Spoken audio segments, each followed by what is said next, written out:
We're going to see rents very rapidly rise. Rents have doubled over the past 10 years. That's going to now accelerate. That's deliberate government policy. You shouldn't believe it when they say none of this will happen until 2032, 6 years after 2026.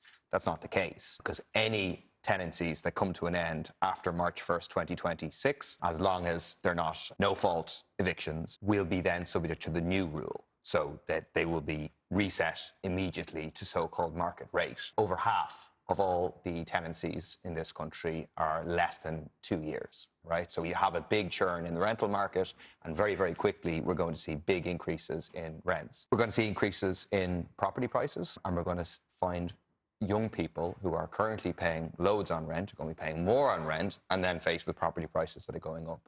We're going to have an increase in homelessness, because people are going to get to a point at the end of their 6-year tenancy, or when they move because they have a kid or whatever, and they're simply not able to afford the new rent. Might we also ultimately have an increase in supply? I don't see the evidence for that. Certainly in the short term, we're going to have an increase in vacancy, because if you're a landlord sitting on a property that is currently vacant, you're not going to rent it out now under the existing regime of tenancies of unlimited duration, where you're going to be capped by 2% for as long as the person stays.